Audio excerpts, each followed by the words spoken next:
Hola, soy Julián Díaz y quiero contarles la historia de hoy.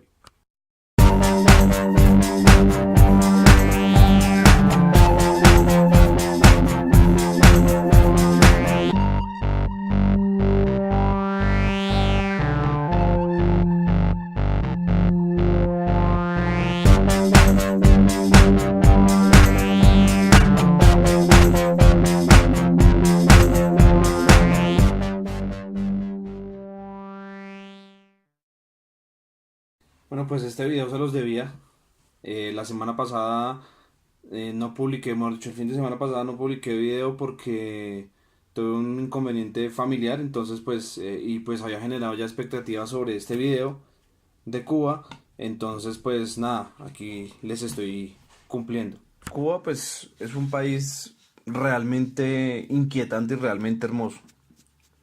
No solamente tiene unas playas tremendas, no solamente tiene una comida muy excepcional y pues digámoslo así, un estilo de vida que para vacacionar y para visitar es algo supremamente exótico, sino que también hacen parte de una historia de, digamos, de libertad bastante turbulenta, porque ellos durante mucho tiempo han tratado de buscar su libertad de muchas formas y de muchas, digamos, de muchas culturas que los han pues oprimido. Empezando por los españoles, quienes los dominaron y estuvieron casi hasta el final del siglo XIX. Básicamente, esto les permitió a los españoles extender un tiempo bastante largo su influencia y su, digamos, su poderío en el Caribe americano. Y el último bastión, el último pedazo, el último reducto fue pues en Cuba. Recordemos que Cuba era utilizado también como un puerto de salida, como una isla donde se podía entrar y salir de el continente americano y del Caribe básicamente, y pues era un lugar de fácil acceso para los barcos que llegaban o venían desde Cuba. Necesitaba entonces salir del dominio y salir del yugo de un imperio que estaba haciendo aguas por todo lado y que básicamente era paquidérmico y monolítico y no traía ninguna prosperidad y no prometía tampoco ninguna evolución ni ningún cambio para la región, y pues lo único que estaba digamos destinado era para destruirse, era cuestión de tiempo. Entonces Cuba, por medio de muchos procesos y por medio de muchas peleas, logra salir del yugo de los españoles, pero desafortunadamente sale de esta dominación empeñando prácticamente su país y su libertad, pero ahora con los norteamericanos, con los españoles, pues con los norteamericanos, perdón, porque los norteamericanos finalmente son los que ayudan con armas y ayudan militarmente a los cubanos a que los españoles salgan del territorio y se devuelvan, pero pues a costa de unas condiciones bastante específicas y pues bastante particulares que estaban plasmadas en la enmienda Platt. La enmienda Platt básicamente es una ley, o mejor dicho, es un tratado que pues básicamente habla de cómo Estados Unidos puede intervenir sobre Cuba si lo considera una amenaza. Tiene un control, digamos, permanente sobre la región, no un control directo, sino pues un control más bien, digamos, por los lados, por así decirlo. Y tiene permiso pues para utilizar partes de su territorio como pues, por ejemplo, lo es Guantánamo. Actualmente en Guantánamo todavía existe un territorio que es básicamente una base militar, que pues la historia nos demostraría que fue uno de los peores lugares que tendrían los presos para poder vivir, porque pues era un lugar lleno digamos de torturas y vejámenes contra la humanidad. Estados Unidos venía en una dinámica con Cuba terrible.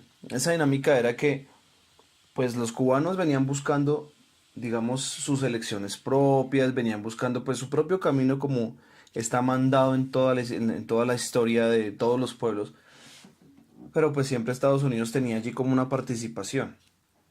Entonces, Estados Unidos en una época cuando pues estaba empezando a surgir el tema del comunismo, porque pues en la región asiática de Rusia, pues estaba triunfando el tema, o había triunfado más bien el tema con la revolución bolchevique, pues digamos que no buscaba que Cuba, que estaba tan cerca y que prácticamente era un protectorado suyo, pues fuera a tener gérmenes de revolución o algo por el estilo, porque pues Estados Unidos también, pues valga la redundancia, es un imperio moderno, mejor dicho, es la palabra, es un imperio moderno. Esto hizo entonces que muchas de las decisiones que se tomaron en Cuba se hicieran o se tomaran pensando no en el pueblo, sino en los intereses particulares de unos pocos. El tema del juego, por ejemplo, que no hubiéramos pensado a nivel histórico que fuera a tener un impacto tan grande sobre la isla. El tema del juego era algo controlado y era algo totalmente legal. En Estados Unidos, para los 30, había una prohibición también del tema del licor. Y tanto el juego como el consumo de alcohol eran permitidos en Cuba. Después de muchas, digamos, de muchas elecciones y de muchos problemas que hubieron para poder gobernar el país, un sargento finalmente se logra tomar el poder por la vía militar. Pone primero un títere de presidente, que él ya pues venía buscando la presidencia de Cuba desde hace mucho tiempo. Y después este sargento pues decide más bien tomar el poder directamente él. Este sargento pues básicamente es Fulgencio Batista, a quien vemos en imágenes, quien había inicialmente pues digamos promovido o promulgado que pues hubiera pues una serie de reformas, una serie de digamos de acciones que necesitaba el país para poder salir adelante.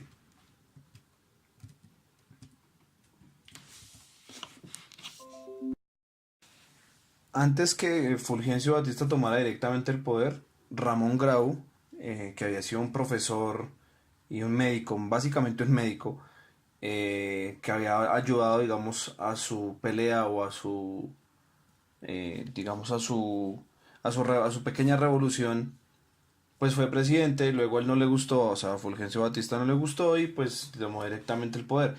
Ellos básicamente habían derrocado al dictador Gerardo Machado. Y pues Cuba estaba teniendo un cambio, estaba avanzando por lo menos. Pero desafortunadamente está visto en la historia que aquel que se toma el poder por mucho tiempo siempre se torna en un dictador. Démonos cuenta, Hitler tenía unas intenciones, digámoslo así, eh, pues bastante nacionalistas, pero desafortunadamente el tipo lo que se volvió fue un loco, era un loco y lo que hizo fue llevar a Alemania a un caos. O el mismo Napoleón, que unificó bajo su propia bandera casi toda Europa y después enloquece y se le da por proclamarse emperador y pues él luchaba contra los imperios y más bien pensaba en la idea de una, digamos, de un estado, de un pueblo que pensara en algo como una nación y no como un imperio. Pues Batista no fue la excepción. Y yo creo que hasta peor, porque es que Batista cometió dos errores graves, pero crucialmente graves. El primero es que él se dejó, digámoslo así, untar de plata. Él permitió que los Estados Unidos lo utilizaran en cierta manera para frenar lo que en ese momento les estaba comentando. Eran gérmenes de revolución que venían de la Unión Soviética, ya Unión Soviética para esta época del relato. Él permitió que, digamos, entrara mucho dinero de los estadounidenses y entrara mucho dinero a su causa personal. Esto hizo que no solamente tuviera un poder económico, sino que también tuviera un poder militar. Él, al ser un militar, pues tenía a sus militares de lado y sabía cómo se movían las fuerzas militares. Y el segundo problema, y digamos el segundo pecado que tuvo Fulgencio Batista, pues básicamente es que él permitió que la corrupción se tomara Cuba. Fulgencio Batista jugaba, digámoslo así, a dos bandos y con cartas debajo de la manga. Porque él permitió por medio del juego y por medio del licor que todos aquellos vicios que eran prohibidos en Estados Unidos, como el tema del licor, sí se permitieran en Cuba. Y esto llamó la atención no solamente del, digamos, del turismo en masa y extremo que le gusta ejercer a Estados Unidos, sino también llamó los ojos, a los oídos, perdón, de ciertos mafiosos. Y en ciertos mafiosos me refiero, por ejemplo, a Meyer Lansky, que fue quien más influenció negativamente a Fulgencio Batista, porque inicialmente Meyer Lansky fungía de consultor, por así decirlo, porque el juego en Cuba pues era legal, pero pues mucha gente se estaba aprovechando de que las personas que estaban allí en las mesas jugando no tenían mucho conocimiento y pues estaba haciendo mucha trampa y pues se estaba fugando mucho dinero. Mayer Lansky es consultado para trabajar digamos, en algunos casinos y pues utilizar medios de cualquier manera para poder evitar las trampas. Y pues los medios de un mafioso regularmente no son los mejores, ¿no? ¿Qué hizo esto? Que alimentó a la mafia durante mucho tiempo, porque la mafia ya al ver que esto era un paraíso, donde se podía tomar sin control y sobre todo sin prohibición, perdón, era un paraíso hermoso. Era un pueblo de gente pujante que trabajaba y trabajaba y trabajaba sin descanso. Pues esto hizo que básicamente los norteamericanos mafiosos y no y los no norteamericanos o mejor dicho, los mafiosos que no eran norteamericanos también llegaron allí. Por eso hay una escena en El Padrino donde Hyman Roth está allí con con Michael Corleone y los, digamos, los representantes de cada una de las grandes familias repartiéndose cómo iba a ser el tema de los casinos y el juego en Cuba. Viendo entonces cómo está este régimen de Batista, de corrupto, pues hay gente que ya no se lo está aguantando y que ya ese cuentico ya le está sabiendo a feo, porque pues Cuba, aparte de eso, tiene un nivel de desigualdad tremenda, un nivel de desigualdad muy grande pues, para ese momento. Organizan un grupo, unos barbudos, que el 26 de julio de 1953 van y hacen una toma básicamente fallida a un fuerte que quedaba en Cuba, el fuerte de Moncada, y esa toma, como falló, le permite entonces darse a conocer a Fidel Castro, un abogado que estaba emparentado con, digamos, el régimen de Batista porque su esposa era hija de uno de sus ministros, hace que pues digamos ya haya un intento claro por parte de algunos cubanos en los que él digamos encabeza y representa con un interés claro y firme de acabar con el régimen de Batista. Sucede entonces que él se va del país gracias a que pues su influencia con su esposa y con el papá de su esposa le permite evitar el castigo con pena de muerte. Se exila a Cuba. Desde allí arma un movimiento revolucionario. Básicamente eh, todo lo que se sabe, lo que se sabía hasta ese momento del movimiento 26 de julio por esa toma de Moncada, pues eran mitos, porque si alguien supo utilizar los medios y si alguien supo manejar el bluff fue Fidel Castro. Fidel Castro o sea, llega de nuevo a Cuba después de haberse exilado y después de haber rearmado su ejército revolucionario. Llega en un buque que casi se les hunde por allá en la mitad del mar Caribe, el Granma, que inclusive pasó a la historia y todavía lo tienen por allá en un museo.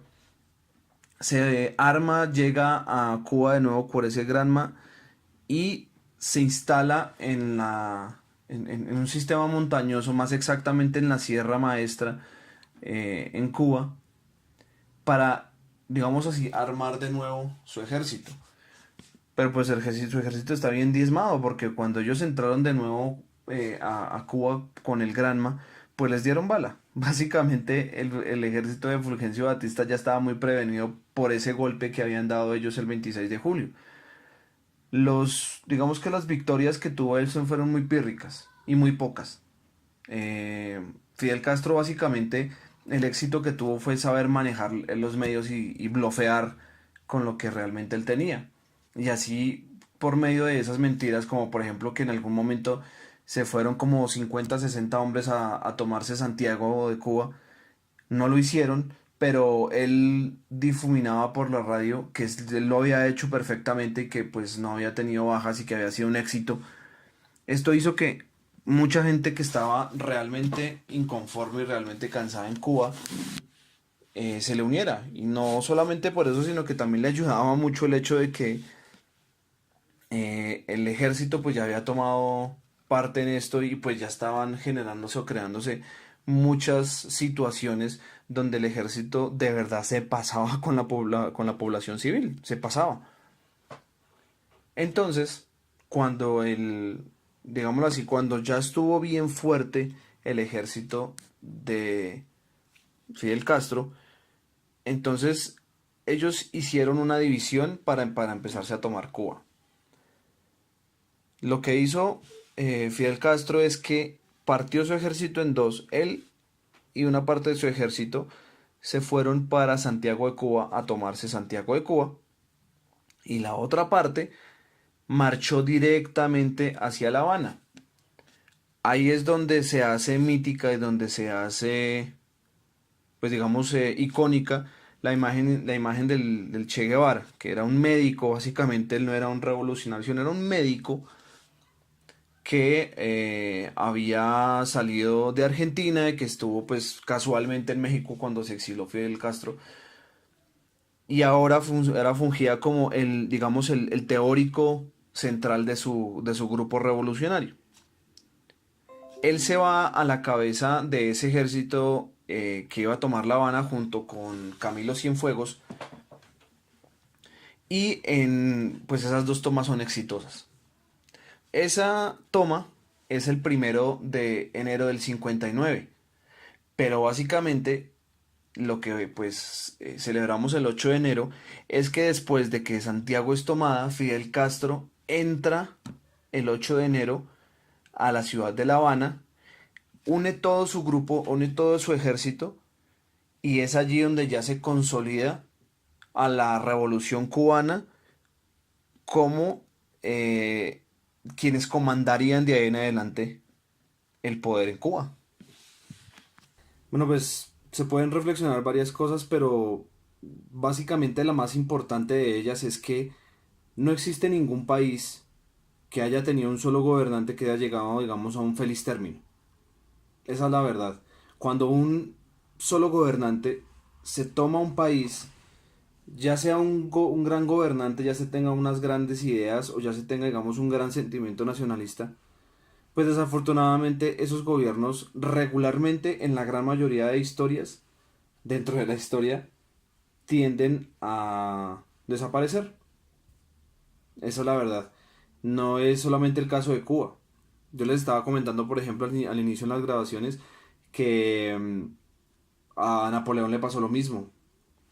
Napoleón se tomó el imperio él solo, o mejor dicho, se tomó la cabeza del ejército él solo y pues ya después se enloqueció y se le dio por autoproclamarse emperador. O miren Hitler, o el mismo Cuba, o de pronto no sé, Chile, por ejemplo, con el tema de Pinochet. O sea, quienes se atornillan al poder y duran allí y sobre todo quienes pelean y ponen la fuerza pública de por medio para quedarse en el poder, van a tener siempre un fracaso. Bueno, pues te agradezco por haber visto este video, no olvides darle like, no olvides compartirlo y no te olvides suscribirte al nuevo canal que está bien chévere. Por favor, mírenlo, tienen los videos anteriores. Chao.